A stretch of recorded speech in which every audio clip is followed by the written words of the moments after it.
Hello दोस्तों, मैं हूं Shubham from लर्नो hub, the free learning platform जहां पर आप फिजिक्स, केमिस्ट्री, मैथ्स, बायोलॉजी सब कुछ पढ़ सकते हो absolutely for free at learnohub.com। तो चलो शुरू करते।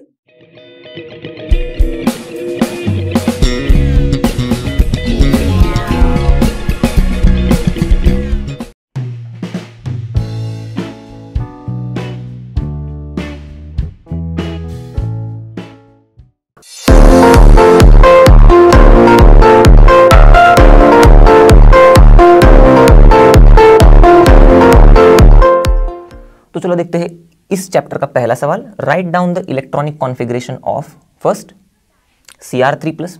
अब इसका इलेक्ट्रॉनिक कॉन्फ़िगरेशन लिखने के लिए इसके ग्राउंड स्टेट का इलेक्ट्रॉनिक कॉन्फ़िगरेशन पहले लिखते हैं, उसके बाद उसमें से 3 इलेक्ट्रॉन निकाल देंगे।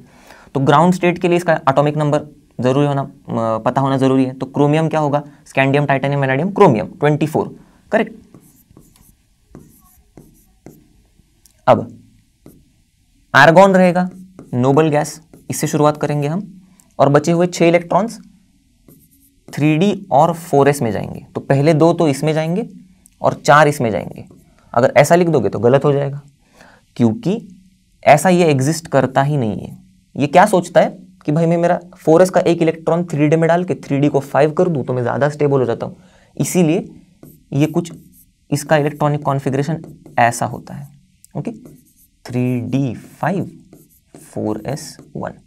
अब इसमें से 3 इलेक्ट्रॉन निकाल दो तो Cr3+ का इलेक्ट्रॉनिक कॉन्फ़िगरेशन मिल जाएगा। 3 इलेक्ट्रॉन कैसे निकलेंगे? पहले आउटर मोस्ट शेल का इलेक्ट्रॉन निकलेगा, एक यहाँ से, एक यहाँ से 2। तो अपना Cr3+ का इलेक्ट्रॉनिक कॉन्फ़िगरेशन क्या होगा? आर्गॉन 3d3, यहाँ से 1 गया, यहाँ से 2 गए, 3 गए, तो बचे यहाँ पे 3, 5 में से 2 गए, 3d3। ओके, अब आते हैं प्रोमीथियम 3+ पे। अब प्रोमीथियम लैंथेनाइड्स का एलिमेंट है। अब लैंथेनाइड्स में प्रोमीथियम कौन सा नंबर पे आता है? Lanthanum, cerium, praseodymium, neodymium, promethium 5वें नंबर पे। तो लैंथेनम जो है वो 57 है। अब सीरियम 58 है। तो इसका मतलब लैंथेनम के बाद 5वें नंबर, 4थे नंबर पे आ रहा है प्रोमीथियम। तो इसका कितना होगा? 57 + 4 61। ओके, तो इसका इलेक्ट्रॉनिक कॉन्फ़िगरेशन भी लिख सकते हैं हम लोग। अब एटॉमिक नंबर मिल गया 61। तो इसका नियरेस्ट नोबल गैस कॉन्फ़िगरेशन क्या होगा? Xenon 54, right. अब आगे लिखना है 7 इलेक्ट्रॉन्स ऐड करने इसमें। तो F ब्लॉक वाले एलिमेंट्स का कैसा रहता है इलेक्ट्रॉनिक कॉन्फ़िगरेशन? n-2f। तो ये 6वें पीरियड में है, तो n6 से n-2, 6 - 2 4 f ns। तो ns के पहले n-1 d आता है, पर मैंने जानबूझ के उसको स्किप किया क्योंकि हमें पता है प्रोमीथियम इसमें d में इलेक्ट्रॉन जाता ही नहीं है। ओके, तो d वाले को स्किप कर दो फिलहाल के लिए, बचेगा क्या? ns, तो 6s। अब 7 इलेक्ट्रॉन्स ज़ेनॉन के बाद, 54 के बाद 7 इलेक्ट्रॉन्स कैसे जाएंगे? 2 पहले इसमें भरेंगे भाई, पहले इसमें जाएंगे क्योंकि लोअर एनर्जी वाला है। उसके बाद आएंगे 4f में। अब 4f में कितने बचे? 7 में से 2 गए, 5, तो 4f5। अब ये प्रोमीथियम का ग्राउंड स्टेट है, इसमें से 3 इलेक्ट्रॉन निकालना है अभी हम अपने को। इसमें से 2 जाएंगे, इसमें से 1 जाएगा, तो क्या होगा इलेक्ट्रॉनिक कॉन्फ़िगरेशन? ज़ेनॉन। तो क्या होगा? ज़ेनॉन 4f, इसमें से 2, इसमें से 1 गया, 4f4। ओके, अब Cu+। अब कॉपर, जिंक के पहले जिंक 30, कॉपर 29, तो Cu29। अब इसकी भी कहानी कुछ क्रोमियम की तरह ही होगी। देखो, हम लिखेंगे आर्गॉन, फिर उसके बाद 3d 4s। अब 4s में 2 जाएंगे तो 18 के बाद 2 20, फिर 9 इसमें जाएंगे, ऐसा लिख देंगे। गलत हो जाएगा, क्यों? क्योंकि ये बोलेगा मैं एक इलेक्ट्रॉन तो ले लूँ बस d में, तो d फुल हो जाएगा, कंप्लीटली फिल्ड हो गया तो मैं स्टेबल हो जाऊंगा, कॉपर बोलेगा। तो इसीलिए इसका इलेक्ट्रॉनिक कॉन्फ़िगरेशन ऐसे एग्जिस्ट करता है। आर्गॉन 3d10, यहाँ से 1 गया, 4s1। अब Cu+ चाहिए हमें, +1, तो 1 इलेक्ट्रॉन देना है हमें, तो s से ही जाएगा। तो s से गया तो 3d10 बचेगा। तो इलेक्ट्रॉनिक कॉन्फ़िगरेशन क्या हो गया इसका? Argon 3d10। अब सीरियम 4+। सीरियम लैंथेनम के बाद ही तो सीरियम आता है। Lanthanum 57, cerium 58। अब 58 में से 4 इलेक्ट्रॉन निकाल दो तो क्या होता है? 54 इलेक्ट्रॉन्स। मतलब एटॉमिक नंबर 54 किसका होता है? एटॉमिक नंबर 54 ज़ेनॉन का। मिल गया, देखो ऐसी। इसका तो इलेक्ट्रॉनिक कॉन्फ़िगरेशन लिखने की भी जरूरत नहीं, ज़ेनॉन, क्योंकि इसका एटॉमिक नंबर होता है 54। तो अब देखते हैं कोबाल्ट का। तो कोबाल्ट है आयरन के बाद आता है, 26 के बाद 27। ओके, तो कोबाल्ट 27। अब इलेक्ट्रॉनिक कॉन्फ़िगरेशन, तो शुरुआत करेंगे आर्गॉन से, नियरेस्ट नोबल गैस, फिर 2 इलेक्ट्रॉन जाएंगे 4s में और जाएंगे बाकी के 7 इलेक्ट्रॉन 3d में। ये इलेक्ट्रॉनिक कॉन्फ़िगरेशन। अब इसमें से 2 इलेक्ट्रॉन निकालना है, 4s में से 2 निकल गए, तो अपने CO2+ का इलेक्ट्रॉनिक कॉन्फ़िगरेशन क्या हो गया, आर्गॉन 3d7। फिर ल्यूटेशियम 2+, लैंथेनाइड्स का सबसे लास्ट वाला एलिमेंट, इसका एटॉमिक नंबर है 71। ओके, क्योंकि 58 से लेके 71 तक होते हैं लैंथेनाइड्स। तो अब नियरेस्ट नोबल गैस कौन सा होगा, 54, ज़ेनॉन। उसके बाद ये 6th पीरियड वाला है, तो और F वाला है, तो ऐसे जाएगा n-2f मतलब 4f, n-1d 5d और ns 6s। ओके, यहां पे n अपना 6 है क्योंकि 6th पीरियड में। अब 71 इलेक्ट्रॉन्स है इसमें, तो ज़ेनॉन के बाद 54 के बाद 71 मतलब 6 10 16 1 17 इलेक्ट्रॉन्स कैसे जाएंगे, पहले 2 इसमें, उसके बाद 6s के बाद 4f में भरेंगे।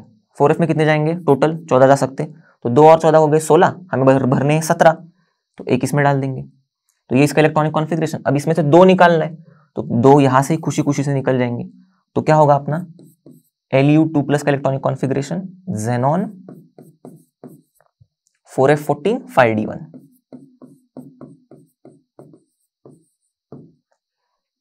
ओके, अब आते हैं Mn2+, मैंगनीज 25 एकदम बीच में। अब 25 शुरुआत करेंगे आर्गॉन से, फिर 4s2 3d में 5, 2 इलेक्ट्रॉन्स निकालने, 4s में से 2 गए, तो क्या हो गया इसका इलेक्ट्रॉनिक कॉन्फ़िगरेशन, ये आउट, तो आर्गॉन 3d5। और थोरियम, थोरियम एक्टिनियम के बाद थोरियम, तो एक्टिनियम 89, थोरियम 90, तो 90 है, इसमें से 4 इलेक्ट्रॉन निकालने हैं, तो 86 इलेक्ट्रॉन हो गए। 86 इलेक्ट्रॉन मतलब एटॉमिक नंबर 86, कौन सा है noble gas, atomic number 86, radon. तो इसका जो भी इलेक्ट्रॉनिक कॉन्फ़िगरेशन होगा वो रेडॉन के समान ही होगा। हो गया, तो चलो देखते हैं दूसरा सवाल। Why are Mn2+ compounds more stable than Fe2+ towards oxidation to their +3 state? अब ऐसे कंपाउंड्स जिनमें मैंगनीज +2 में है वो ऑक्सीडाइज नहीं होना चाहते, और ऐसे कंपाउंड्स जिसमें Fe+2 में है वो ऑक्सीडाइज होना चाहते। अब ऐसा इसीलिए, देखो पहले Mn+2 का केस देखते, जिसमें ऐसे कंपाउंड जिसमें Mn+2 में है, तो अभी हम लोग ने देखा था इसका कॉन्फ़िगरेशन क्या हो जाएगा, Mn रहता तो सिर्फ 4s2 3d5, अब 2 गए तो सिर्फ हो गए 3d5।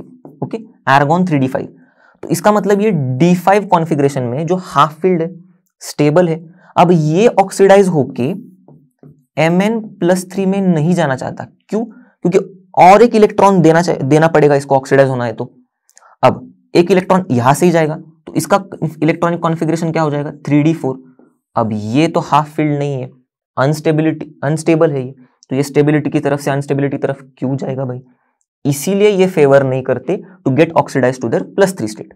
अब देखेंगे Fe2+ वाले कंपाउंड्स। अब Fe2+ में देखो इसका 26 है, तो 2 इलेक्ट्रॉन्स निकल गए तो 3d6 बच जाएगा, सिर्फ 2 इलेक्ट्रॉन्स 4s में से निकल गए तो 3d6।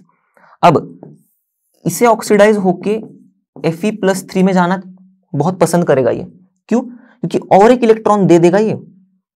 ऐसे कंपाउंड्स जिसमें Fe+2 Fe3+ में जाएगा, क्योंकि और एक इलेक्ट्रॉन यहां से दिया जाएगा, तो 3d5 हो जाएगा ये, और हमें तो पता है हाफ फील्ड है, ज्यादा स्टेबल है, तो ये थोड़ा कम स्टेबल है, ज्यादा स्टेबल है, तो ये भागेगा इस तरफ।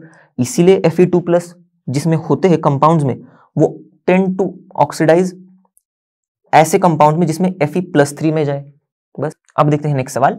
Explain briefly how +2 state becomes more and more stable in the first half of the first row transition elements with increasing atomic number.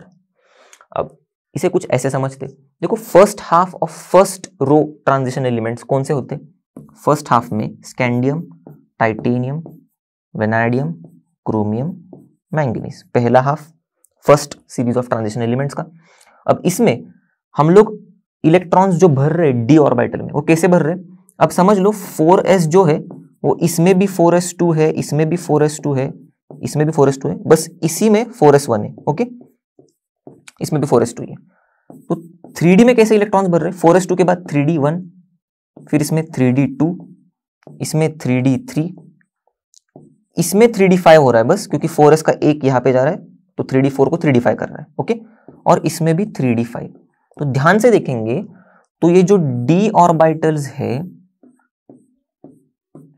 Okay, इसमें बस एक ही अनपेड इलेक्ट्रॉन है। इस केस में 2 है, इसमें 3, इस केस में 5 है क्रोमियम के केस में, और मैंगनीज के केस में भी 5 ही है। तो डी ऑर्बिटल्स में सिंगल अनपेड इलेक्ट्रॉन्स ही भर रहे। अब जब ये +2 स्टेट में जाएंगे सारे एलिमेंट्स, ओके, तो यहां से ये 2 इलेक्ट्रॉन्स गए, यहां से इसके गए, यहां से इसके गए, इसका क्या होगा? इसका यहां से एक जाएगा, यहां से एक जाएगा, तो होगा क्या? इसका 3d4 हो जाएगा। ओके, और इसके भी 2 यहां से जाएंगे। तो ऐसे समझ लो ये सारे भूल जाओ अभी। ओके, तो +2 में ये सब गए तो इलेक्ट्रॉनिक कॉन्फ़िगरेशन क्या हो गया? स्कैंडियम का 3d1, टाइटेनियम का 3d2, वेनाडियम का 3d3, क्रोमियम का 3d4, मैंगनीज का 3d5। तो जैसे जैसे हम लोग फर्स्ट रो में, फर्स्ट हाफ में आगे आगे जा रहे, ये जो ऑर्बिटल्स है वो हाफ फिल्ड होते होते जा रहे। ओके, तो अभी हमने देखा था कि इनके जो +2 ऑक्सीडेशन स्टेट है फर्स्ट रो के फर्स्ट हाफ में, जो ट्रांजिशन एलिमेंट्स है scandium, titanium, vanadium, chromium, manganese, इनके जो +2 ऑक्सीडेशन स्टेट्स है ये डी ऑर्बिटल का हाफ फील्ड स्टेट अटेन कर रहे हैं। ओके, अब जैसे कि हमें पता है कि हाफ फील्ड स्टेट जो है वो ज्यादा स्टेबल होता है, तो इसका मतलब ये स्टेबिलिटी की ओर जा रहे, ज्यादा स्टेबल हो रहे, तो बस इसीलिए +2 स्टेट्स जो है वो ज्यादा स्टेबल हो रहे। तो देखते हैं नेक्स्ट सवाल। To what extent do the electronic configurations decide the stability of oxidation states in the first series of transition elements? Illustrate your answer with examples.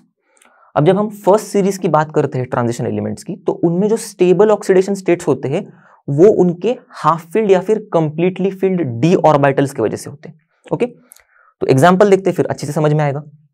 तो जैसे कि मैंगनीज, तो मैंगनीज +2 से लेके +7 तक सारे ऑक्सीडेशन स्टेट शो करते हैं, और उसमें सबसे स्टेबल +2 होता है। क्यों? हमने देखा है, क्योंकि देखो मैंगनीज +2 जब होता है, नॉर्मली मैंगनीज का इलेक्ट्रॉनिक कॉन्फ़िगरेशन क्या होता है? 3d5 4s2, 4s2 में से 2 निकाल दो तो 3d5 बचेगा, यही होगा मैंगनीज +2 का इलेक्ट्रॉनिक कॉन्फ़िगरेशन। आर्गॉन 3d5, तो ये जो 3d5 है ये ज्यादा स्टेबल है क्योंकि ये हाफ फील्ड है, इसीलिए इसका +2 स्टेट ज्यादा स्टेबल है। अब जिंक की बात करेंगे तो जिंक भी +2 ऑक्सीडेशन स्टेट शो करता है जो ज्यादा स्टेबल होता है। अब ऐसा क्यों? देखो Zn में जो +2 स्टेट है, ऐसे देखेंगे जिंक का इलेक्ट्रॉनिक कॉन्फ़िगरेशन तो 3d10 4s2 होगा। अब +2 में 4s2 के 2 इलेक्ट्रॉन्स निकल जाएंगे तो क्या होगा? आर्गॉन 3d10 इसका इलेक्ट्रॉनिक कॉन्फ़िगरेशन, और देखो ठीक से d10 है, कंप्लीटली फील्ड इसलिए ज्यादा स्टेबल, इसीलिए इसका +2 ऑक्सीडेशन स्टेट ज्यादा स्टेबल। तो चलो देखते हैं नेक्स्ट सवाल। What may be the stable oxidation state of the transition element with the following d electron configurations in the ground state of their atoms? तो पहला है 3d3, तो 3d3 मतलब ग्राउंड स्टेट में है तो 4s2 भी होगा। अब 4s2 3d3 ये क्या हो गया? Scandium, titanium, vanadium. ओके, तो ये वेनाडियम का इलेक्ट्रॉनिक कॉन्फ़िगरेशन है। अब हमें पता है ये क्या कर सकता है, 2 इलेक्ट्रॉन देके ये पूरे के पूरे पहले 5 इलेक्ट्रॉन देके स्टेबल हो सकता है, तो +5 आर्गॉन बन सकता है ये। फिर ये 2 इलेक्ट्रॉन देके भी ये स्टेबल हो सकता है, और ये 2 और इसमें से 1 इलेक्ट्रॉन देके भी ये स्टेबल हो सकता है। तो इसके बारे में आप अगले चैप्टर में पढ़ोगे, कोऑर्डिनेशन में, जिसमें डी ऑर्बिटल स्प्लिट होते हैं तो उनकी स्टेबिलिटी कैसे बताई जाती है, तो वो सब आप कोऑर्डिनेशन में पढ़ोगे। फिर 3d5 देखते हैं हम अभी। तो 3d5 भी 4s2 के साथ ही होगा। अब 4s2 3d5 किसका है? मैंगनीज का, हमें पता है। अब मैंगनीज +2 से लेके +7 तक शो करता है, पर उसके स्टेबल जो होते हैं वो +2 होता है, और +7 होता है। ओके, अब इसका ऐसा भी कुछ हो सकता है 3d5 में हम 4s1 भी रख सकते हैं सिर्फ, ऐसा भी इलेक्ट्रॉनिक कॉन्फ़िगरेशन है हमारे पास किसका, क्रोमियम का, जिसमें 3d5 है पर 4s1 है उसमें। ओके, तो क्रोमियम स्टेबल होता है +3 में और +6 में। अभी +6 में क्यों, क्योंकि ये पूरे के पूरे 6 इलेक्ट्रॉन्स दे देगा, और +3 में क्यों, क्योंकि वही फंडा आता है इसमें भी जो आप पढ़ोगे अगले चैप्टर में, +3 ऑक्सीडेशन स्टेट्स में क्रोमियम क्यों स्टेबल होता है। ओके, फिर आते हैं 3d8 पे, तो 4s2 3d8 ऐसा होगा ग्राउंड स्टेट, तो यह आएगा निकल का इलेक्ट्रॉनिक कॉन्फ़िगरेशन। निकल हमें पता है +2 स्टेट में ही स्टेबल होता है। और 3d4, ओके, ये 2 इलेक्ट्रॉन देखिए स्टेबल होगा। और 3d4 देखेंगे तो सेम चीज ऐसी होगी, 3d4 में तो कोई एग्जिस्ट करता नहीं है, 4s2 3d4 ऐसा कुछ नहीं होता इलेक्ट्रॉनिक कॉन्फ़िगरेशन किसी का भी। क्रोमियम का हो सकता था, पर क्रोमियम क्या करता है, यहां से एक उठा के ले लेता है उसके पास, तो 4s1 3d5 ही होता है ये। अब 4s1 3d5 का हम लोग ने देख लिया यहाँ पर, +3 और +6। तो देखते हैं नेक्स्ट सवाल, name the oxometal anions of the first series of the transition metals in which the metal exhibits the oxidation state equal to its group number. अब थोड़ा ध्यान से समझ लेते हैं इसे, ऑक्सोमेटल एनायन, ऑक्सो मतलब ऑक्सीजन होगा, मेटल मेटल होगा, एनायन मतलब इसके ऊपर नेगेटिव चार्ज होगा, तो हम लोग n नेगेटिव चार्ज समझ लेते हैं, -1 -2 जो भी होगा। ओके, किसका चाहिए हमें, first series of transition metal, तो ये मेटल कौन से रहेंगे, स्कैंडियम से लेके जिंक तक होंगे कोई भी। ओके, अभी कौन सा, in which metal exhibits the oxidation state equal to its group number, तो ये जो मेटल है इसका ऑक्सीडेशन स्टेट इसमें ऐसा होना चाहिए कि इसका ग्रुप नंबर और ऑक्सीडेशन स्टेट सेम होना चाहिए। अब भाई कहां से लाए ऐसे, तो हमें पता है, हमने पढ़ा है चैप्टर में कि ऑक्सोमेटल एनायंस जो होते हैं ना, वो मोस्टली अच्छे से वेनाडियम बनाता है, क्रोमियम बनाता है, मैंगनीज बनाता है। तो चलो इनसे बना के देखते। तो वेनाडियम लिया मैंने, ऑक्सीजन लिया, अब मुझे क्या चाहिए, वेनाडियम मुझे पता है ग्रुप 5 में होता है, आपको पीरियोडिक टेबल ठीक से पता होगा तो आप समझ लोगे, ग्रुप 5 में, तो इसका ऑक्सीडेशन स्टेट क्या होना चाहिए, +5 ही होगा, इसका माइनस होगा तो इसका प्लस में जाएगा, और ग्रुप नंबर 5 है तो +5 होना चाहिए। अब +5 कैसे करे भाई इसको, तो देखो कुछ ऐसे कर सकते, अगर मैंने 3 ऑक्सीजन ले लिया तो यहां पर ऑक्सीजन के हो गए -6 और -1 बाहर ले लिया मैंने, तो -6 जब बाहर जाएगा तो +6 हो जाएगा, -1 +6 मतलब +5, हमारे वेनाडियम का हो गया +5, ये बन गया अपना ऑक्सोमेटल एनायन। अब ऐसे क्रोमियम और मैंगनीज का तो हमने पढ़ा है पोटेशियम डाइक्रोमेट में और पोटेशियम परमैंगनेट में। देखो डाइक्रोमेट और परमैंगनेट, इनमें ना, इसमें क्रोमियम का ऑक्सीडेशन स्टेट +6 होता है और मैंगनीज का ऑक्सीडेशन स्टेट +7 होता है। अब आप चेक कर लोगे यहां से भी तो आपको पता चल जाएगा। अब देखो क्रोमियम ग्रुप 6 में होता है, मैंगनीज ग्रुप 7 में होता है, मेटल ऑक्सीजन ऑक्सोमेटल एनायन ऑक्सोमेटल एनायन, मिल गया हमारे तीनों भी। तो चलो देखते हैं नेक्स्ट सवाल, what is lanthanoid contraction, what are the consequences of lanthanoid contraction. तो लैंथेनॉइड कॉन्ट्रैक्शन नाम से बता सकते, लैंथेनॉइड्स जो है, ओके, लैंथेनम से, अभी इसके पहले लैंथेनम रहता है 57 हमको पता है, तो लैंथेनम से जैसे हम लोग ल्यूटेशियम तक आ जाएंगे यहां तक, तो इनके एटॉमिक और आयोनिक साइजेस में थोड़ा डिक्रीज होते होते जाते हैं, जैसे जैसे हम लोग लैंथेनम से ल्यूटेशियम तक आएंगे तब तक, और इसी को कहते हैं लैंथेनॉइड कॉन्ट्रैक्शन। अब इसके पीछे की वजह क्या है, तो देखो हम लोग को पता है कि एटॉमिक साइज में डिक्रीज क्यों हो रहा है वो पहले देखते हैं हम लोग। तो ये है समझो अपना 4f वाला सब शेल, तो पूरा ये 4th शेल में है, ये समझ लो ये 5th शेल है और ये है हमारा 6th शेल। लैंथेनॉइड्स के केस में 4f 5d और 6s में भरते हैं इलेक्ट्रॉन्स, तो समझ लो ये 5th शेल, ये 6th शेल। ओके, अब हमें पता है कि यहाँ पे कहीं पे न्यूक्लियस रहेगा लैंथेनॉइड्स का, तो इलेक्ट्रॉन्स जो है वो इसमें ऐड हो रहे हैं, 4f में ऐड हो रहे हैं। जैसे जैसे एटॉमिक नंबर बढ़ रहा है तो इसका न्यूक्लियस का जो न्यूक्लियर चार्ज है वो भी बढ़ रहा है, और इलेक्ट्रॉन्स भी इनर शेल में ऐड हो रहे हैं, तो इसका मतलब कोर इलेक्ट्रॉन्स ऐड हो रहे हैं, तो शील्डिंग बढ़नी चाहिए थी, करेक्ट। तो शील्डिंग भी बढ़ती, न्यूक्लियर चार्ज भी बढ़ता, तो इसका इन्फ्लुएंस बाहर तक जाता नहीं ज्यादा।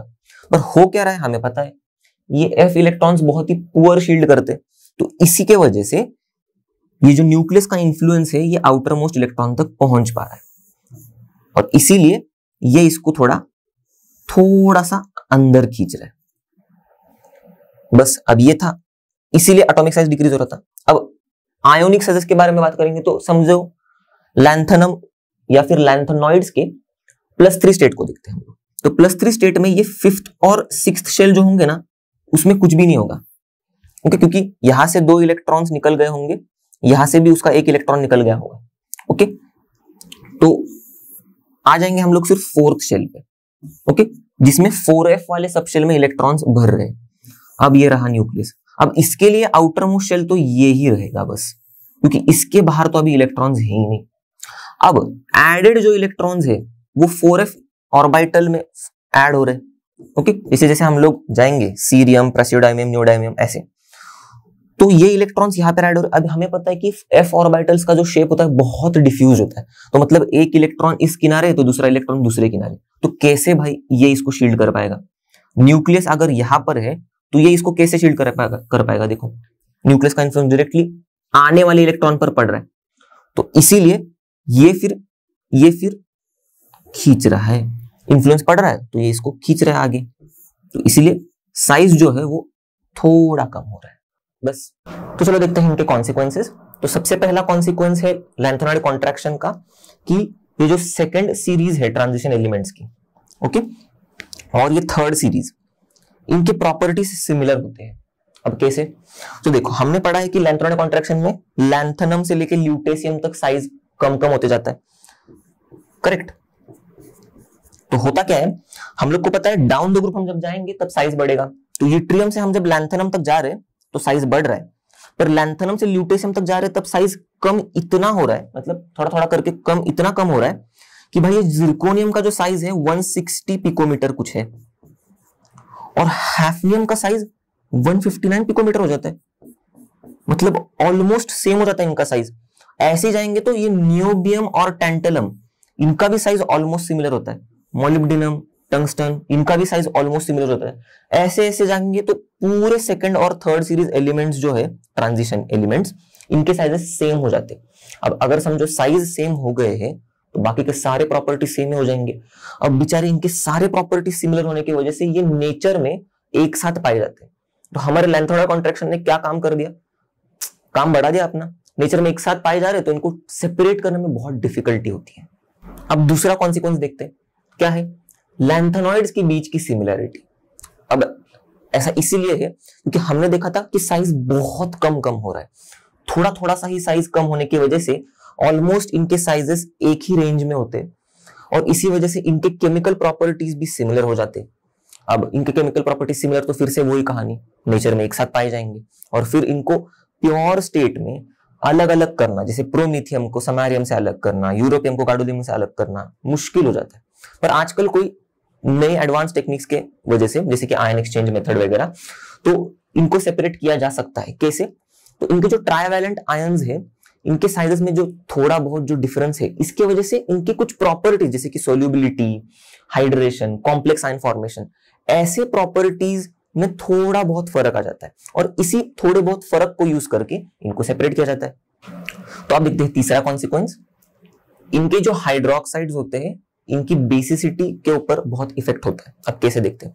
तो देखो, ये लैंथेनॉइड कॉन्ट्रैक्शन की वजह से इनके जो हाइड्रोक्साइड्स है, जैसे कि समझो लैंथेनम का हाइड्रोक्साइड से लेके हम लोग अगर ल्यूटेशियम के हाइड्रोक्साइड तक जा रहे हैं, तो उनका कोवेलेंट कैरेक्टर जो है वो बढ़ रहा है।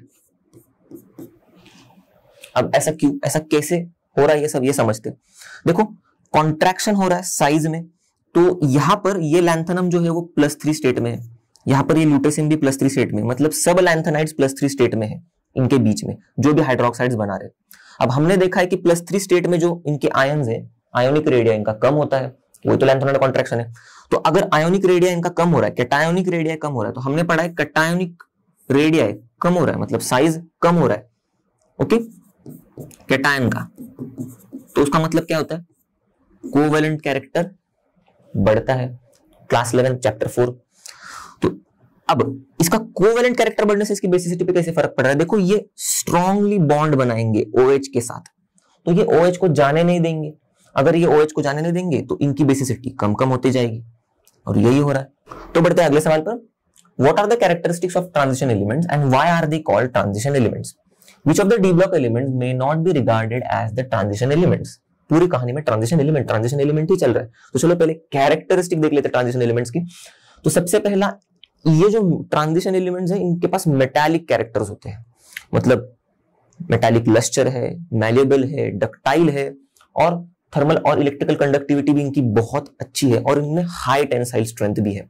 ओके, फिर अब जिंक, कैडमियम, मर्क्यूरी और मैंगनीज को छोड़ के बाकी के सारे ट्रांजिशन मेटल्स कुछ स्पेसिफिक मेटालिक स्ट्रक्चर्स बनाते हैं, जैसे कि HCP, CCP, BCC, ये सब आपने पढ़ा है सॉलिड स्टेट में। इनके पास मेल्टिंग पॉइंट जो होते हैं इनके बहुत हाई होते हैं, बॉइलिंग पॉइंट भी हाई होते हैं, और इनकी डेंसिटी भी काफी हाई होती है, हमने चैप्टर में पढ़ा है। ये वेरिएबल ऑक्सीडेशन स्टेट शो करते हैं, आपको पता ही है। मैंगनीज +2 से लेकर +7 तक शो करता है। बहुत सारे बाकी के ट्रांजिशन एलिमेंट्स भी बहुत ऑक्सीडेशन स्टेट शो करते हैं। फिर इनके पास एबिलिटी होती है कॉम्प्लेक्स बनाने की। अब अगले चैप्टर में पढ़ोगे कोऑर्डिनेशन कंपाउंड्स में, यही तो मेटल्स होते हैं जो बहुत कॉम्प्लेक्स कंपाउंड्स बनाते हैं, और कलर्ड कंपाउंड्स भी बनाते हैं। हमने पढ़ा है कि कैसे अलग अलग टाइप के कलर्स ये एग्जिबिट करते हैं, इनके आयंस, ओके, और इनके कंपाउंड्स। फिर इनके पास एबिलिटी होती है अलॉय फॉर्म करने की, दूसरे मेटल के साथ मिलकर, जैसे कि कॉपर जिंक के साथ मिल जाता है, ओके, टिन बनाता है। फिर कॉपर जिंक के साथ मिल जाता है, ब्रास बनाता है, और फिर कॉपर ही टिन के साथ मिल जाता है और ब्रॉन्ज बनाता है। या फिर आप ऐसे भी एग्जांपल पता है आपको, क्रोमियम वगैरह यूज होता है स्टील बनाने में, आयरन यूज होता है, क्रोमियम यूज होता है, ओके। फिर ये इंटरस्टिशियल कंपाउंड्स भी बनाते हैं ऐसे एटम्स के साथ, कौन से? Hydrogen, boron, carbon, nitrogen. अब ये क्यों? क्योंकि इनके साइजेस काफी छोटे होते हैं और ये फिट हो सकते हैं उनके क्रिस्टल स्ट्रक्चर्स में, तो ऐसे एटम्स के साथ ये इंटरस्टिशियल कंपाउंड्स बनाते हैं। तो बढ़ते हैं इनके अगले प्रॉपर्टी की तरफ। तो ट्रांजिशन एलिमेंट्स जो होते हैं उनके पास अच्छी कैटालिटिक प्रॉपर्टीज भी होती है। एज ए गुड कैटालिस्ट ये बिहेव कर सकते हैं। हमने कितने ही रिएक्शंस में देखा रहेगा अभी तक, निकल यूज हुआ होता है, पैलेडियम यूज होता है, प्लैटिनम यूज होता है, वेनाडियम यूज होता है। ये सारे कैटालिस्ट हम लोग बहुत सारी रिएक्शंस में यूज करते हैं, ओके। और इनके पास पैरामैग्नेटिक नेचर भी होता है, ये भी पढ़ा है हमने। क्यों? क्योंकि इनके पास जो डी ऑर्बिटल्स होते हैं वो पार्टली फिल्ड होते हैं, तो पार्टली फिल्ड डी ऑर्बिटल्स में अनपेड इलेक्ट्रॉन्स प्रेजेंट होते हैं, और अनपेड इलेक्ट्रॉन्स ही रिस्पॉन्सिबल होते हैं पैरामैग्नेटिक नेचर के लिए। अब आते दूसरे सवाल पर कि इनको भाई ट्रांजिशन क्यों बुलाया जाता है? क्योंकि ये जो एलिमेंट्स है ये ट्रांजिशन को रिप्रेजेंट करते हैं, चेंज को रिप्रेजेंट करते हैं प्रॉपर्टीज के बीच में।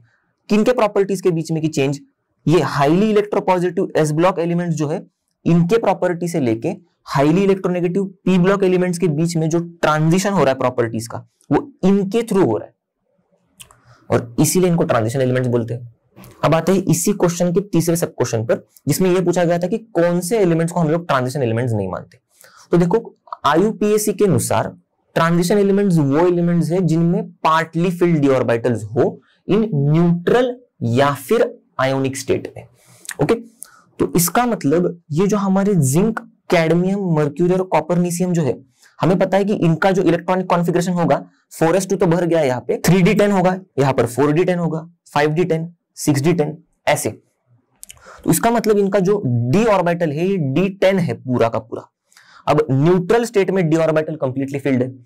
आयोनिक स्टेट की बात करें तो इनके बस +2 ऑक्सीडेशन स्टेट्स ही शो होंगे, 4s2 वाला ही इलेक्ट्रॉन जाएगा, 3d10, 4d10, 5d10, 6d10 वाले इलेक्ट्रॉन्स नहीं लूज होंगे। तो इसका मतलब ये ना न्यूट्रल स्टेट में इनके डी ऑर्बिटल्स पार्टली फिल्ड है, ना ही आयोनिक स्टेट में इनके डी ऑर्बिटल्स पार्टली फिल्ड है। इसीलिए जिंक, कैडमियम, मर्क्यूरी और कॉपरनीशियम, इनको हम ट्रांजिशन एलिमेंट्स ऐसे नहीं कहते, इनको हम लोग उस ट्रांजिशन एलिमेंट्स कंसिडर नहीं करते। देखते हैं नेक्स्ट सवाल। In what way is the electronic configuration of the transition elements different from that of the non-transition elements? तो हमें पता है कि ट्रांजिशन एलिमेंट्स में इलेक्ट्रॉन्स जो होते हैं वो सेकेंड लास्ट शेल में ऐड होते हैं, एंटर होते हैं, या फिर पेनल्टीमेट शेल में ऐड होते हैं, वो भी डी ऑर्बिटल्स में। तो इसका मतलब इनके इलेक्ट्रॉनिक कॉन्फ़िगरेशन में डी ऑर्बिटल्स जो होंगे वो पार्टली फिल्ड होंगे। अब नॉन ट्रांजिशन एलिमेंट्स की बात करेंगे तो उनमें इलेक्ट्रॉन्स फिल होते हैं आउटर मोस्ट शेल में, करेक्ट, और एस या फिर पी ऑर्बिटल में। तो इसका मतलब इनके इलेक्ट्रॉनिक कॉन्फ़िगरेशन में एक तो डी ऑर्बिटल सबसे पहला केस कंप्लीटली फिल्ड होगा, ओके। किसमें? देखो, ये जो सब एलिमेंट्स हैं जिंक के बाद के पी ब्लॉक एलिमेंट्स और ये पूरे नीचे वाले पी ब्लॉक एलिमेंट्स, इनमें डी ऑर्बिटल्स जो है वो कंप्लीटली फिल्ड होंगे। ये देखो, रूबिडियम से लेके फ्रांसियम तक जाएंगे हम लोग, और स्ट्रॉन्शियम से लेकर रेडियम तक जाएंगे तो ये भी, इनमें भी डी ऑर्बिटल्स कंप्लीटली फिल्ड होंगे। आप इनका इलेक्ट्रॉनिक कॉन्फ़िगरेशन देख सकते हो, आपको समझ में आ जाएगा। फिर सोडियम से लेके आर्गॉन तक और फिर पोटेशियम कैल्शियम तक, इनमें डी ऑर्बिटल्स जो होंगे वो एम्प्टी होंगे। इनका भी इलेक्ट्रॉनिक कॉन्फ़िगरेशन देख लो, आपको समझ में आ जाएगा। और ये जो है हमारे नियॉन तक, हाइड्रोजन से लेके नियॉन तक, इनमें तो भाई साहब डी ऑर्बिटल्स प्रेजेंट ही नहीं होते। ये तो फर्स्ट शेल में जा रहे हैं हाइड्रोजन में और हीलियम में, और यहाँ पर सेकंड शेल में इलेक्ट्रॉन जा रहे हैं, सेकंड शेल में डी ऑर्बिटल होता ही नहीं है। तो देखते हैं नेक्स्ट सवाल, what are the different oxidation states exhibited by the lanthanoids.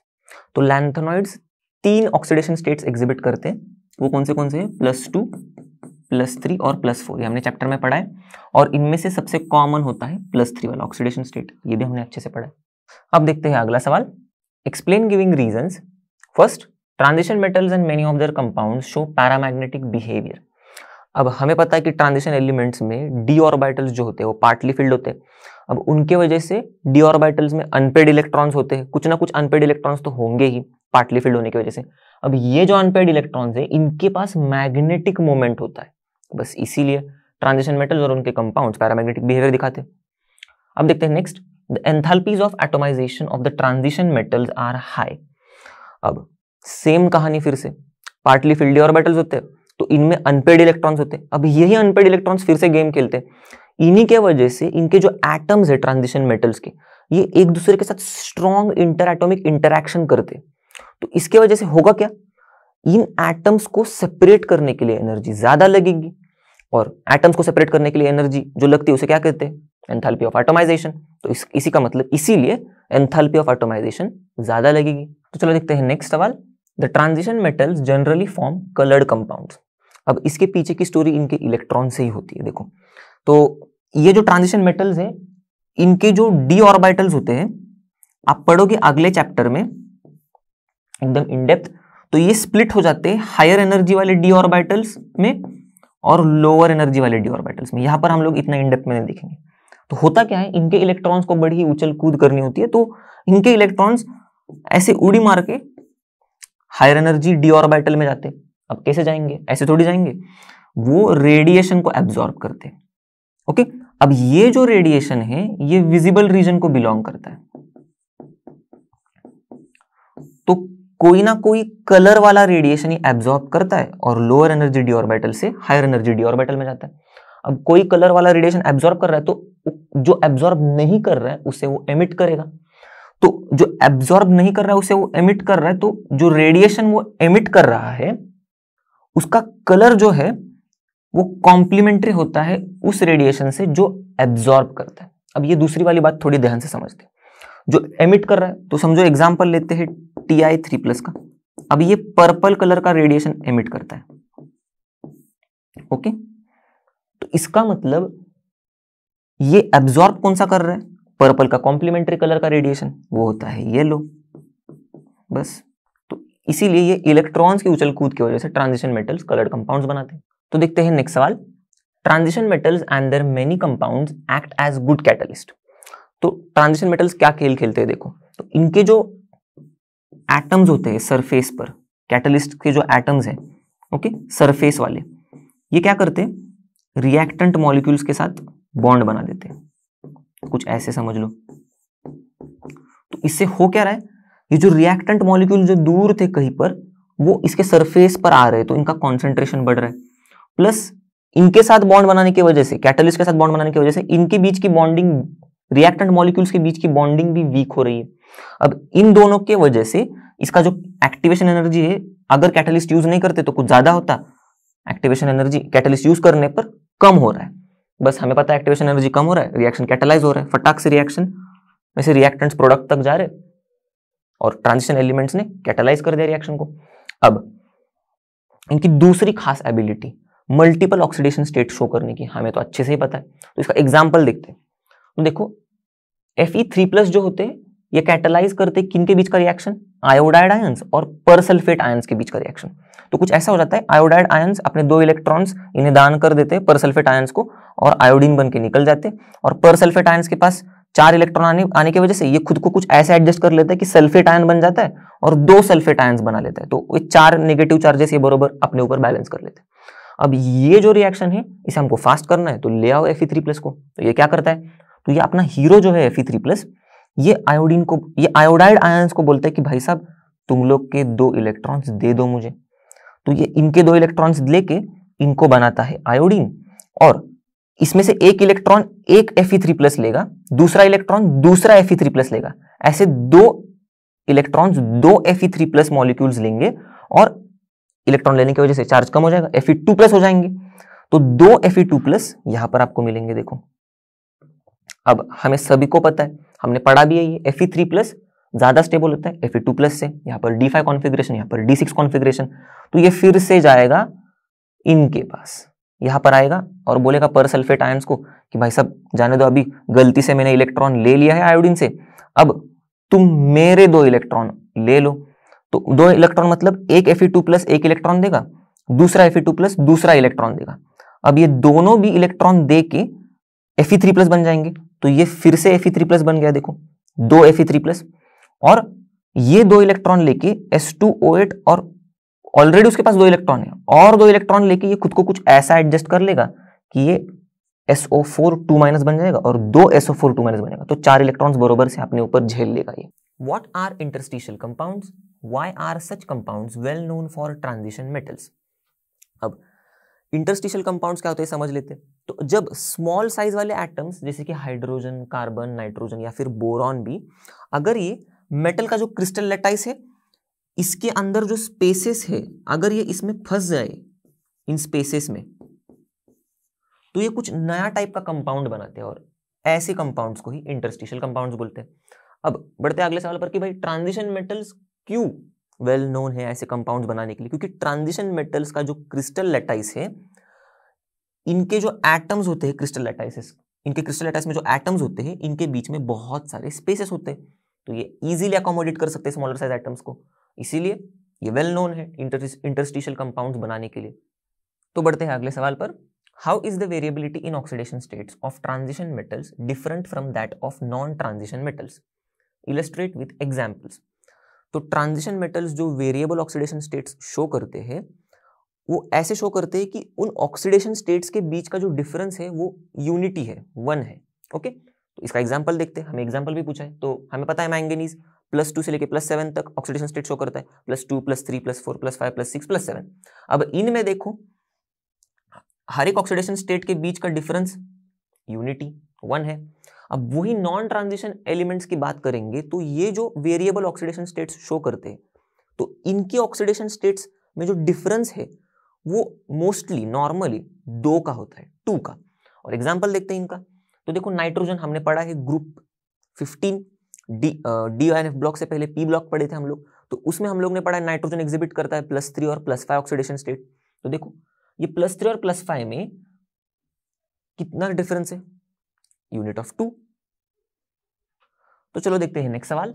Describe the preparation of potassium dichromate from iron chromite ore. What is the effect of increasing pH on a solution of potassium dichromate? तो पहले सवाल का जवाब देते, कैसे prepare करेंगे हम लोग आयन क्रोमाइट से? तो आयन क्रोमाइट को हम लोग फ्यूज करते हैं सोडियम कार्बोनेट या फिर पोटेशियम कार्बोनेट के साथ। ओके, और इन प्रेजेंस ऑफ एयर भी चाहिए हमें। तो क्या होता है, इनके फ्यूजन से हमें सोडियम क्रोमेट मिलता है। ओके, और बाकी का प्रोडक्ट क्या बनेगा? अगर सोडियम क्रोमेट हो रहा है तो Fe और O मिलके आयरन ऑक्साइड बना रही है। ओके, और बचा क्या फिर? कार्बन और ऑक्सीजन। तो कार्बन और ऑक्सीजन मिलके कार्बन डाइऑक्साइड बनाएंगे। अब आप अगर इसको अच्छे से बैलेंस करोगे तो आपको बैलेंस केमिकल रिएक्शन मिल जाएगा। तो इसको याद ऐसे रखना है कि इनका फ्यूजन होके सोडियम क्रोमेट मिल रहा है, आयन ऑक्सीजन को उठा के लेके जा रहा है, आयन ऑक्साइड बना रहा है, कार्बन ऑक्सीजन को उठा के लेके जा रहा है, कार्बन डाइऑक्साइड बना रहा है। बस अब ये जो सोडियम क्रोमेट है, इसका सॉल्यूशन हमें जो मिलता है वो येलो कलर का होता है। ओके, तो इस येलो कलर के सॉल्यूशन को हम लोग फिल्टर करते हैं। फिल्टर करने के बाद इसे हम लोग एसिडिफाई करते हैं। ओके, किसके साथ? सल्फ्यूरिक एसिड के साथ। देखो यहाँ पर, तो ये हम लोग को येलो कलर सॉल्यूशन मिला था सोडियम क्रोमेट का, इसे हम लोग ने फिल्टर किया, फिर एसिडिफाई कर रहे हैं। एसिडिफाई करने पर क्या होता है, ये जो सोडियम क्रोमेट है, ओके, ये क्रोमेट आयन है, तो ये सोडियम क्रोमेट बन जाता है सोडियम डाइक्रोमेट। ओके, तो होता क्या है, इनके रिएक्शन की वजह से हमें एक सॉल्यूशन मिलता है, उस सॉल्यूशन से हम लोग सोडियम डाइक्रोमेट के ऑरेंज क्रिस्टल्स क्रिस्टलाइज कर सकते हैं। ओके, ऑरेंज कलर का होता है। तो इस रिएक्शन को भी आप ऐसे ही याद रख सकते हो कि सोडियम क्रोमेट 2 H+ आयंस, तो ये 2 Na+ आयंस निकल जा रहे हैं। एक्चुअल में हो क्या रहा है, ये 2 Na+ आयंस H के साथ जो SO4 2- है इसके साथ रिएक्ट कर रहे हैं, Na2SO4 बना रहे हैं, पर यहाँ पर SO4 2- आयन का रोल नहीं दिखाया जाता इतना। तो ये समझ लो आपकी 2 Na यहाँ से निकलेंगे, SO4 2- के साथ Na2SO4 बनाएंगे, तो SO4 जाने दो, तो SO4 को अगर भूल जाओगे तो Na+ ही दिखेंगे आपको। ओके, यहाँ पर ऐसे, फिर Na2Cr2O7 बन रहा है। ओके, और ये 2 हाइड्रोजन जो है ये 8 ऑक्सीजन थे, देखो 2 4 8, इसमें से 7 तो यहाँ पर गए, एक जो बचेगा 2 हाइड्रोजन लेगा इस ऑक्सीजन को और वाटर बनाएगा। अब इसको अगर आप ठीक से बैलेंस करोगे तो बैलेंस केमिकल रिएक्शन आपको मिल जाएगा। तो इनऑर्गेनिक के रिएक्शंस याद रखना थोड़ा डिफिकल्ट लगता है, पर थोड़ा दिमाग लगाना है और लॉजिकली साइंटिफिकली सोचना है कि कैसे प्रोडक्ट्स बन रहे और बाय प्रोडक्ट भी क्या बन रहे। तो इतना समझ में आ गया, इतना याद रह गया, बाय प्रोडक्ट्स क्या बन रहे, प्रोडक्ट्स क्या बनने वाले, तो आप आराम से रिएक्शंस को लिख सकते हो। बाकी बैलेंस करना तो आपने सीखा ही है। अब यहां तक की कहानी में हम लोग ने क्या देखा था कि ऑरेंज क्रिस्टल मिल गया हमें सोडियम डाइक्रोमेट के, पर बनाना क्या हमें, पोटेशियम डाइक्रोमेट। अब सोडियम डाइक्रोमेट जो होता है वो थोड़ा अच्छे से सोल्यूबल होता है, ज्यादा सोल्यूबल होता है, तो इसे क्या करते हैं हम लोग, सोडियम डाइक्रोमेट को पोटेशियम क्लोराइड के साथ ट्रीट कर देते हैं, तो ये सोल्यूबल है, करेक्ट, तो ये टूट जाता है कुछ ऐसे 2 Na+ और Cr2O7 2- में, सोल्यूबल है ज्यादा इसलिए।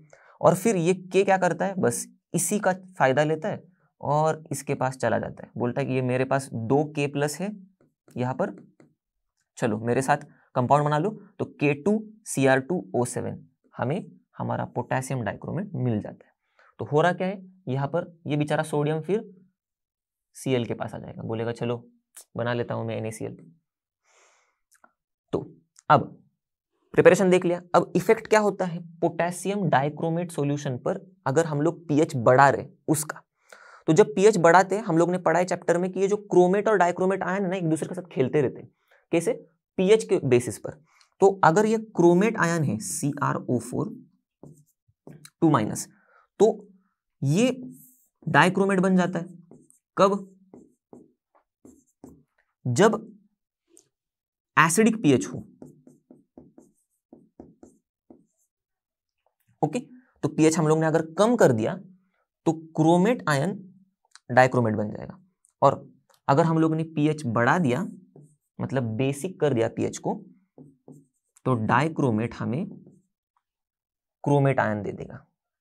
अब हम लोग यही तो देख रहे कि पोटेशियम डाइक्रोमेट पर क्या इफेक्ट होगा अगर हम लोग पीएच बढ़ा रहे, पीएच बढ़ा रहे मतलब बेसिक कर रहे। पोटेशियम डाइक्रोमेट में क्या होता है, डाइक्रोमेट, डाइक्रोमेट क्या बनेगा, क्रोमेट, तो पोटेशियम डाइक्रोमेट क्या बनेगा, पोटेशियम क्रोमेट, यही बन रहा है देखो K2Cr2O7। ये जो 2 OH- है ये बेसिक करने के लिए लिए गए हैं सॉल्यूशन को, तो ये कर क्या रहे, Cr2O7 है, तो इनमें थोड़ा ध्यान से देखना, रिएक्शन को थोड़ा समझ लेना। ये 2 OH में से एक O निकल रहा है, बाकी का एक O 2 H के साथ रह रहा है। ओके, अब देखना ये एक O क्या करता है, इस K2Cr2O7 के O के साथ चला जाता है, तो 8 O हो जाते हैं। Okay, total 8 O। अब K2CrO4 चाहिए हमें, लिख दिया हम लोग ने K2CrO4।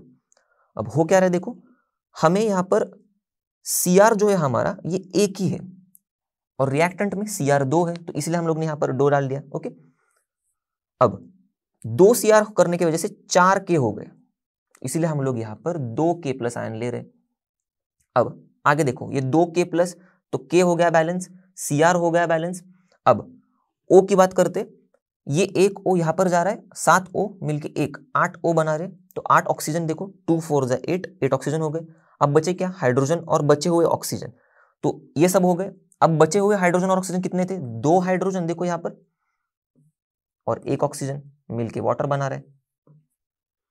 तो कुछ ऐसा समझना है रिएक्शन को, तो ताकि वो बहुत इजी हो जाए फिर लिखने के लिए।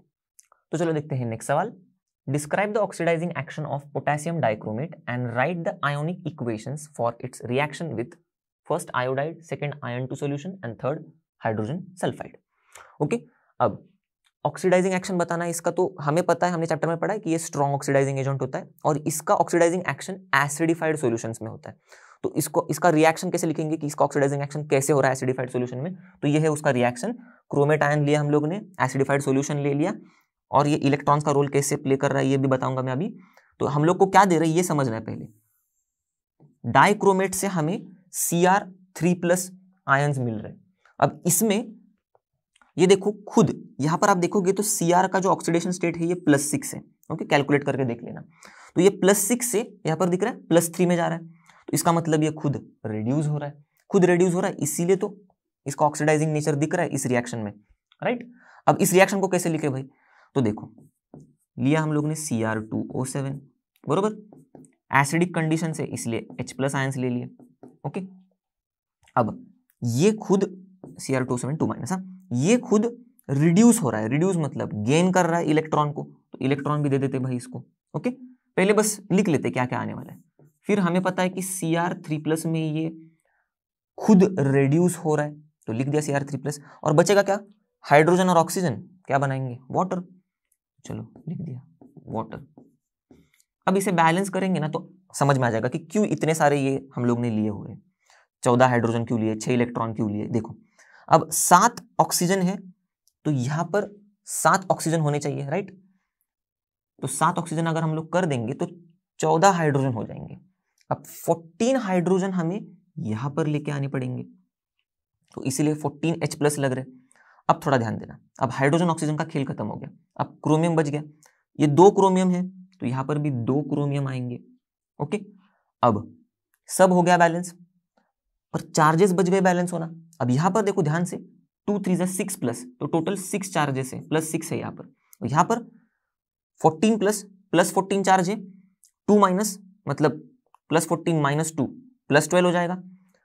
अब ये +12 है, इलेक्ट्रॉन एक है हमारे पास। ओके, तो ये +11 हो जाएगा।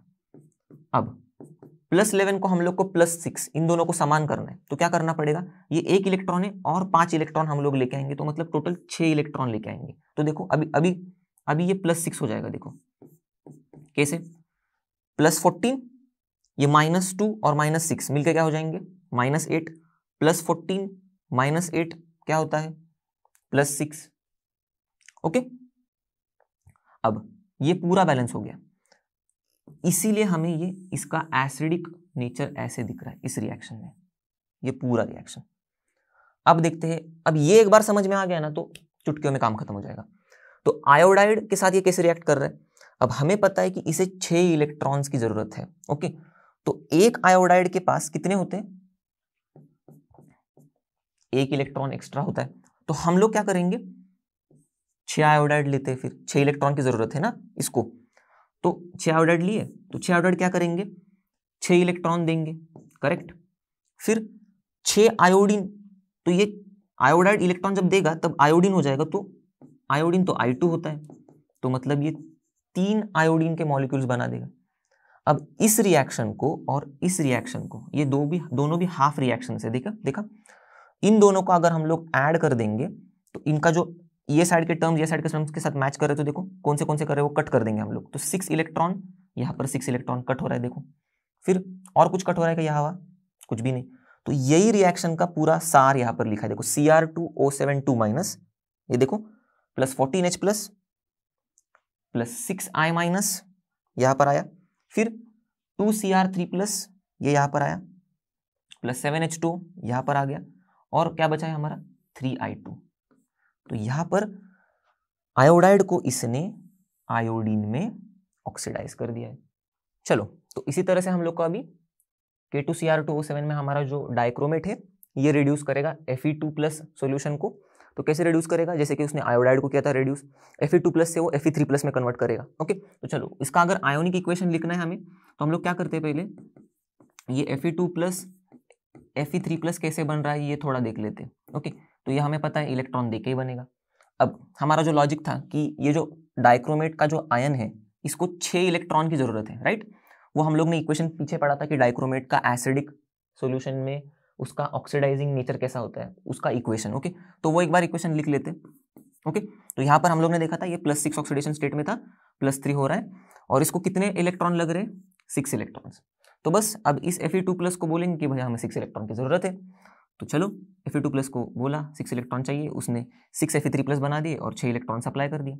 अब इस हाफ रिएक्शन को ले लो, इस हाफ रिएक्शन को ले लो, और हमें मिल जाएगा आयोनिक इक्वेशन किसका, Cr2O7 2- मतलब पोटेशियम डाइक्रोमेट कैसे ऑक्सीडाइज कर रहा है हमारे Fe2+ को। तो यहाँ पर देखो 6 इलेक्ट्रॉन एरो के इस तरफ कट, या एरो के उस तरफ, ओके, ये भी कट हो गया। तो बाकी का सब कुछ हम लोग एक साथ लिख देंगे। तो क्या होगा, Cr2O7 2- plus 14H+ plus 6 Fe2+, okay, ये तीनों भी चीजें हम लोग ने लिख ली एरो के इस साइड की। अब एरो के उस साइड जाना है, तो जो कट हुआ है वो तो नहीं लिखना है, हमें पता है। तो 6 Fe3+ मिल रहा है हमें, ओके, फिर 2 Cr3+, Fe ऑक्सीडाइज होने के बाद Fe3+ हो गया अभी, और 7H2। तो यही होगा ये इक्वेशन जो मैंने लिखा हुआ है। कैसे आया हम लोग को अभी हम लोग ने देख लिया। आगे बढ़ते हैं, हम देखते हैं हाइड्रोजन सल्फाइड के साथ क्या खेल खेल रहा है ये। तो सबसे पहले हाइड्रोजन सल्फाइड कैसे ऑक्सीडाइज हो रहा है, ओके, उसका हाफ रिएक्शन लिख देते हैं। तो ऑक्सीडाइज होता है हाइड्रोजन सल्फाइड सल्फर में, ओके। तो अगर ये सल्फर बाहर आ रहा है तो हाइड्रोजन बाहर आ जाएगा। अब यहां पर हम लोग हाइड्रोजन को H2 भी लिख सकते थे ऐसे, पर हम लोग लिखेंगे नहीं। हम लोग क्या करेंगे, हम लोग H+ में लिखेंगे और इलेक्ट्रॉन्स के टर्म्स में लिखेंगे। तो यही अगर समझो 2 H+ है तो ये 2 इलेक्ट्रॉन्स को लेके H2 बना रहे, ऐसे कुछ, ओके, बस अंडरस्टैंडिंग के लिए, ताकि आपको रिएक्शन यहाँ पर समझ में आए, ओके। तो H+ और इलेक्ट्रॉन निकल रहे, ऐसे समझ लो। अब यहां पर S जो है, ये अगर 2 हाइड्रोजन है तो यहां पर समझ लो 2 हाइड्रोजन के आयंस निकल रहे। तो 2 हाइड्रोजन के आयंस निकल रहे मतलब 2 इलेक्ट्रॉन्स निकल रहे, करेक्ट, क्योंकि ये 2 इलेक्ट्रॉन को लेके H2 बनाएगा। अब इस रिएक्शन से हमें 2 इलेक्ट्रॉन्स मिल रहे, हमें चाहिए कितने, इस Cr2O7 2- की भूख मिटाने के लिए इसको चाहिए 6 इलेक्ट्रॉन्स, ताकि ये 6 इलेक्ट्रॉन्स ले खुद रिड्यूस हो जाए और इसको ऑक्सीडाइज करे H2S को, करेक्ट। तो अब 6 इलेक्ट्रॉन चाहिए, तो इसको मल्टीप्लाई कर देंगे हम लोग 3 से, तो 3H2S हो जाएगा, 3 सल्फर निकलेंगे, 3 2 6H+ निकलेंगे, और 3 2 6 इलेक्ट्रॉन्स निकलेंगे बाहर। अब ये है इसका हाफ रिएक्शन। अब ओके, ये 2 कट गए, सॉरी। तो ये है इसका हाफ रिएक्शन। अब हम लोग नॉर्मल अपना जनरल Cr2O7 का हाफ रिएक्शन देखेंगे। Cr2O7 2- plus 14H+, okay, plus 6 electrons देगा 2 Cr3+ प्लस 7H2। अब थोड़ा ध्यान से देखना, ये 6 इलेक्ट्रॉन एरो के बाद वाले, एरो के पहले वाले कट जाएंगे, ओके। ये 6 H+ भी है, देखो अब ये 6 H+ और ये 14H+, ओके। तो ये 6 और इनके 14 में से 6 जो होंगे वो कट जाएंगे, तो यहां पर बचेंगे कितने, 8H+। तो देखो 8H+ यहां पर आ गए, ओके। फिर अब बाकी का सब लोग हम लोग ऐसे ही लिखेंगे, बाकी का सब कुछ। तो देखो Cr2O7 2- यहां पर आ गया, 8H+ हम लोग ने देखे थे कैसे आए। एरो की इस साइड में और क्या बचा है, ये तो हो गया। अब इसके पार्ट में ये बचा है 3H2S, ये भी आ गया, देखो। अब एरो के उस साइड जाते, एरो के उस साइड 2 Cr3+, 2 Cr3+, 7H2, देखो 7H2, करेक्ट। और इसमें ये 6 तो गए, निकल गए, ओके, इस 14 के साथ, इस 14 को कट करके 8H+ बन गया ये। तो यहां पर कुछ भी नहीं है, यहां पर बस 3S है। तो ये दोनों वहां से आ गए ऊपर वाले हाफ रिएक्शन से, ये सल्फर वाले हाफ रिएक्शन से आ गया, 3S बन गया पूरा रिएक्शन। तो बढ़ते हैं इस वीडियो के लास्ट सवाल पर, 8.16। Describe the preparation of potassium permanganate. How does the acidified permanganate solution react with 1 ion, 2 ions, मतलब Fe2+ ions, 2 SO2 and 3 oxalic acid.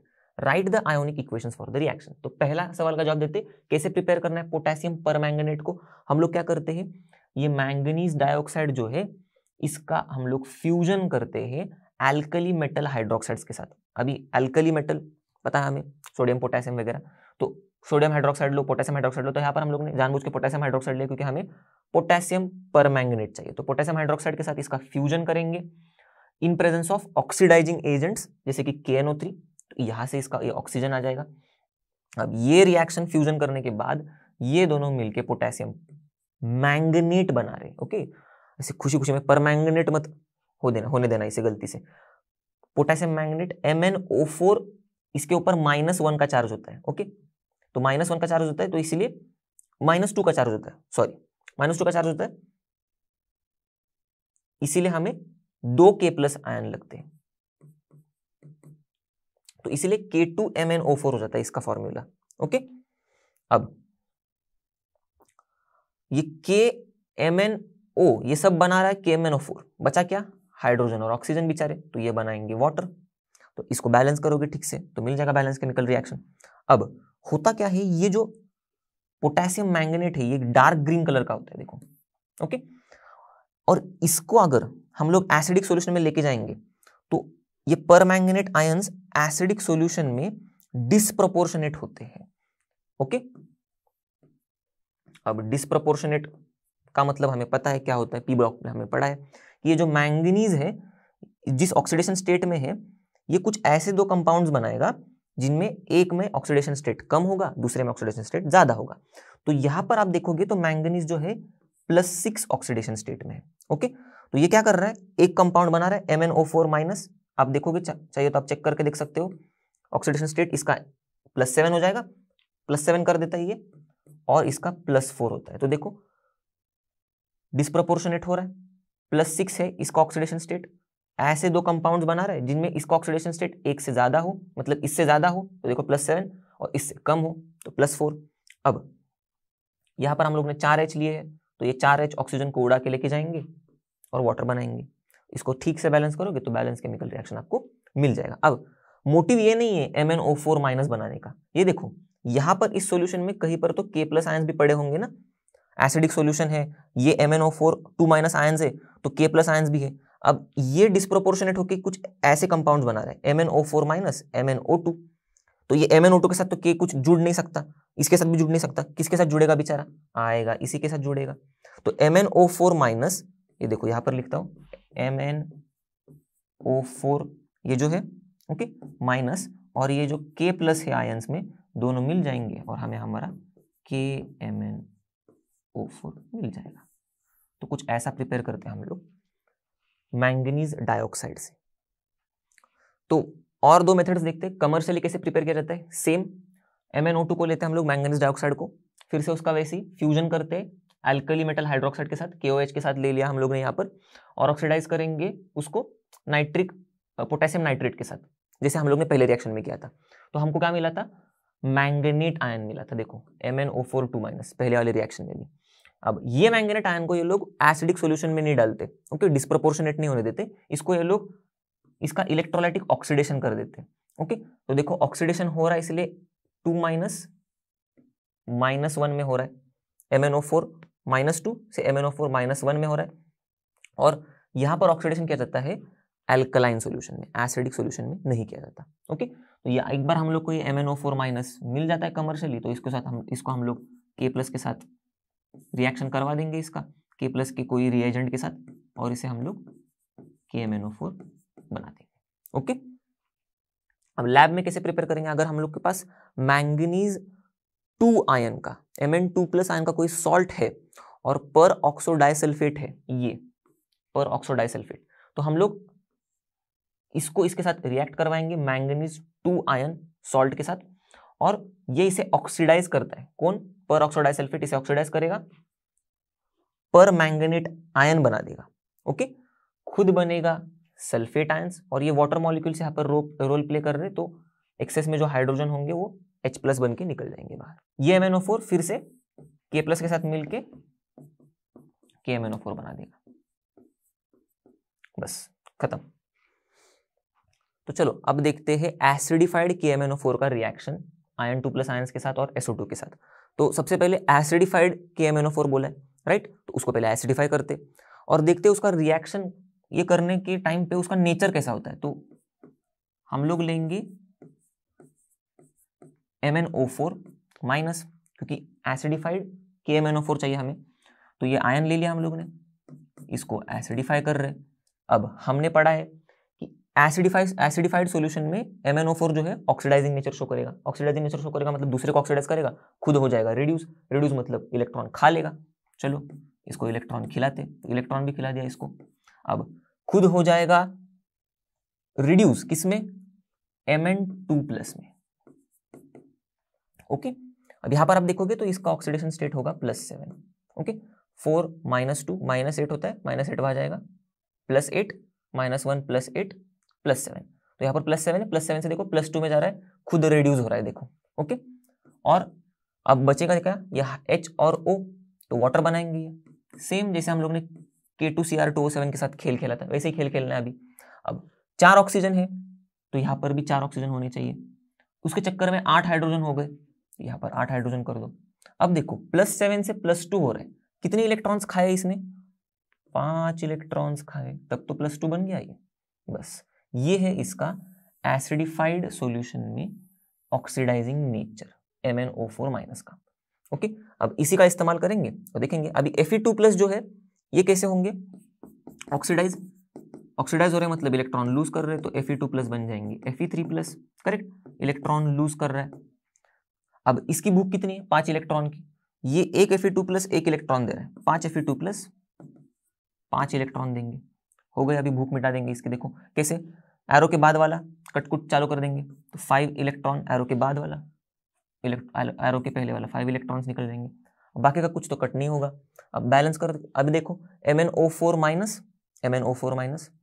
8H+, ये आ गए एरो के इस साइड वाले, इस रिएक्शन में है 5Fe2+, ये देखो 5Fe2+, फिर Mn2+ + 4H2O, Mn2+ + 4H2O, और इस रिएक्शन के एरो वाले उस बाजू में 5Fe3+ है, 5Fe3+ कर दिया इसको, Fe2+ आयंस को ऑक्सीडाइज कर देता है MnO4- आयंस, मतलब एसिडिफाइड KMnO4। अब देखते हैं SO2 के साथ क्या खेल खेल रहा है ये, तो SO2 को भी ये ऑक्सीडाइज कर देता है SO4 में, ओके, KMnO4, एसिडिफाइड KMnO4। अब इसका हाफ रिएक्शन लिखते, तो SO2 जो होगा, अगर इसको SO4 बनना है तो थोड़ा ध्यान से देखो, O4 यहाँ पर O2, 2 O है और 2 O चाहिए, तो हम लोग इसके लिए वाटर लेते हैं। अब वाटर कितना लेंगे, 2 लेंगे, यहां से हमारा 2 ऑक्सीजन का भूख मिट जाएगी, इसकी सेटिस्फाई हो जाएगा ये। ओके, अब इसके चक्कर में क्या हो रहा है, ये S, अब इसका होता क्या है देखो ठीक से, 4H+ है ये, और O जो है 2 है, और एक O के ऊपर 2-, तो ये 4H+ तो क्या करेंगे भाई, ऐसे कैसे यहाँ पर निकल जाएंगे ये। ओके, उनका कुछ रोल नहीं है यहाँ पर, ये बाहर निकल जाएंगे। अब ये 2 O- है ना, ये कुछ ऐसे होंगे देखो, एक O2-, एक O2-, ये दोनों भी जाएंगे किसके पास, SO2 के पास, पर दोनों में से एक ही अपना 2 चार्जेस लेके जाएगा, ये 2 O जा रहे पर एक ही 2- चार्ज एक ऑक्सीजन के ऊपर का लेके जाएगा SO2 के पास, इसीलिए फिर SO4 बनेगा, और एक ही 2- एक्स्ट्रा चार्ज आ रहा है, इसीलिए 2- आयंस। ये तो बचे हुए 2 2- आयंस है, 2 2 नेगेटिव चार्जेस जो है वो इलेक्ट्रॉन बन के बाहर निकल आ जाएंगे ऐसे, तो इसका हाफ रिएक्शन कुछ ऐसे बन रहा है। अब हमें कितने इलेक्ट्रॉन चाहिए, MnO4 की भूख कितनी है, 5 इलेक्ट्रॉन्स की, यहाँ पर एक SO2 से मिल कितने रहे, 2 इलेक्ट्रॉन्स मिल रहे, तो हम लोग अभी क्या करेंगे, मल्टीप्लाई कर देंगे, इसको 2 से मल्टीप्लाई कर देते, इसको 5 से मल्टीप्लाई कर देते, तो ये पूरा रिएक्शन कुछ ऐसे हो जाएगा देखो, तो 2 से मल्टीप्लाई करने के बाद रिएक्शन में ऐसे हो जाएगा, 8H+ के 16H+ हो जाएंगे, यहाँ पर 2MnO4 हो जाएगा, 5 इलेक्ट्रॉन्स 10 इलेक्ट्रॉन्स में बदल जाएंगे। ओके, यहाँ पर Mn2+ जो है, एक जो है वो 2 बन जाएंगे Mn2+, और 4 वाटर मॉलिक्यूल्स थे वो 8 बन जाएंगे 2 से मल्टीप्लाई करने पर। अब इसको हम लोग 5 से मल्टीप्लाई करेंगे तो क्या होगा, 5SO2 हो जाएंगे। ओके, ये 2H2O जो होगा ये 10 हो जाएगा, फिर यहां पर 5 से मल्टीप्लाई कर रहे हैं तो 5SO4 2- हो जाएंगे, यहां पर 5 4 20 हो जाएगा, और यहां पर 5 2 10 हो जाएगा। ओके, 5 4 20H+ और 10 इलेक्ट्रॉन्स। अब ये कुछ ऐसा बन जाएगा जब हम लोग इसको मल्टीप्लाई बाय 5 कर रहे हैं तब। अब यहां पर आ गए हमारे 10 इलेक्ट्रॉन सेम। अब हम लोग इस हाफ रिएक्शन को कट कर देंगे। तो एरो के बाद वाला पहला देखते हैं 10 इलेक्ट्रॉन्स, एरो के पहले में देखो 10 इलेक्ट्रॉन्स मिल रहे हैं, एरो के बाद 20H+ है, यहाँ पर 16H+ है, तो इसका मतलब यहाँ पर 4H+ ज्यादा है। ओके, तो यहाँ के पूरे कट जाएंगे, यहाँ पर भी कट जाएंगे, पर 4H+ बच जाएंगे। ओके, फिर क्या बचा MnO4, यहाँ पर तो कुछ नहीं है ऐसा। अब यह ए साइड देखते हैं SO2 10H2, हाँ SO2 तो वहां पर नहीं है, 8 यहाँ पर 10H2O है, यहाँ पर 8H2O है, तो ये कट जाएंगे, यहाँ पर 2H2O बच जाएंगे। ओके, और यहाँ पर 8H2O, ये पूरे कट जाएंगे। करेक्ट। अब SO2 भी नहीं है यहाँ पर। अब हम लोग करेंगे इसको ठीक से लिख देंगे। तो ठीक से कैसे लिखेंगे, देखो 2MnO4 देखा, फिर ये साइड में कुछ नहीं बचा अभी, अब इसके लेंगे 5SO2, तो देखो 5SO2, फिर 2H2O, तो देखो 2H2O आ गया। एरो के उस तरफ जाते हैं, अब एरो के उस तरफ 2Mn2+ है इस रिएक्शन से, तो 2Mn2+। अब इस रिएक्शन में आते 4H+ है, 4H+, 5SO4 2-, 5SO4 2-, 5SO4 2-, ऐसा हो जाएगा रिएक्शन। अब देखते हैं ऑक्जेलिक एसिड के साथ कैसे रिएक्ट कर रहा है। तो एसिडिफाइड KMnO4 हमें पता है ऑक्सीडाइजिंग नेचर है, इसे भी ऑक्सीडाइज ही करेगा ये, और कार्बन डाइऑक्साइड में कन्वर्ट कर देगा। ओके, तो अब ये MnO4- है, हम लोग ने देखा था इसका जनरल एसिडिफाइड कंडीशन में ये कैसे ऑक्सीडाइज करता है, कैसे ऑक्सीडाइजिंग नेचर दिखाता है। ओके, अब हमारा क्या है, हमारे पास ऑक्जेलिक एसिड, हमें पता है ऑक्जेलिक एसिड ये होता है। ओके, अब इसका जो आयन ले रहे हैं हम लोग, तो हाइड्रोजन को निकाल ले रहे हैं, तो यहाँ पर -1 चार्ज, तो कितना हो गया देखो C2O4, तो O4 -1 -2, तो देखो ये आयन इससे आ गया, ये ऐसे कुछ। अब इसका ऑक्सीडेशन हो रहा है, मतलब ये इलेक्ट्रॉन लूज करेगा, तो ऑक्सीडाइज होके ये कार्बन डाइऑक्साइड बनाते हैं, एकदम मस्त इजी वाला प्रोडक्ट। और यहाँ पर 2 इलेक्ट्रॉन्स है, देखो कार्बन डाइऑक्साइड में भी देखो, यहाँ पर 1 कार्बन 2 कार्बन, 2 कार्बन कर दिए, 4 ऑक्सीजन 2 इलेक्ट्रॉन एक्स्ट्रा है, 2 इलेक्ट्रॉन निकल जाएंगे बाहर। अब इसकी भूख कितनी है MnO4 की, 5 इलेक्ट्रॉन की है। अब भूख मिटाने के लिए क्या करना पड़ेगा, इसको करना पड़ेगा 2 से मल्टीप्लाई, इसको करना पड़ेगा 5 से मल्टीप्लाई, तो कर लेते हैं। तो 2 से मल्टीप्लाई करने के बाद क्या होगा, 2MnO4 minus plus 2 8 16H plus 10 electron gives 2Mn2 plus 2 4 8 8H2O। अब इसका करते हैं 5C2O4 2- क्या हो देगा अपने को, 5 2 10 10CO2 प्लस 5 2 10 इलेक्ट्रॉन्स। अब 10 इलेक्ट्रॉन्स और यहाँ पर 10 इलेक्ट्रॉन्स देखो मैच कर रहे हैं। अब ये हाफ रिएक्शन लेंगे और ये हाफ रिएक्शन लेंगे, ये वाला नीचे वाला। ओके, इनको ऐड कर देंगे, तो 10 इलेक्ट्रॉन्स एरो के उस पार, एरो के इस पार 10 इलेक्ट्रॉन्स निकल गए। बाकी का कुछ कट हो सकता है क्या, देखो MnO4H+, C2O4, Mn2+, कुछ नहीं होगा, तो सब हम लोग ऐड कर देंगे। 2MnO4, देखो 2MnO4, 5C2O4 2-, 5C2O4 2-। ओके, ये 2 आ गए एरो के इस साइड वाले, और क्या बचा एरो के इस साइड, 16H+, देखो 16H+ आ गया। फिर एरो के उस साइड में जाते हैं 2Mn2+, 8H2O, 10CO2, 10CO2, ऐसा रिएक्शन, इसका ऐसा रिएक्शन होगा जिसमें MnO4 कन्वर्ट कर रहा है ऑक्जेलिक एसिड को कार्बन डाइऑक्साइड में। तो इसी के साथ हम इस वीडियो के एंड तक आ गए हैं, और आई होप आपको बहुत मजा आया होगा इनऑर्गेनिक के रिएक्शन सीखने के लिए जो हम लोग ने इस वीडियो में सीखे। तो बस इसके बाद वाले सवाल हम करेंगे नेक्स्ट वीडियो में, और जैसे कि आप सभी को पता है लर्न होम मतलब फ्री है पर बेस्ट है। तो मिलते हैं अगले वीडियो में, तब तक के लिए bye bye and have a great day.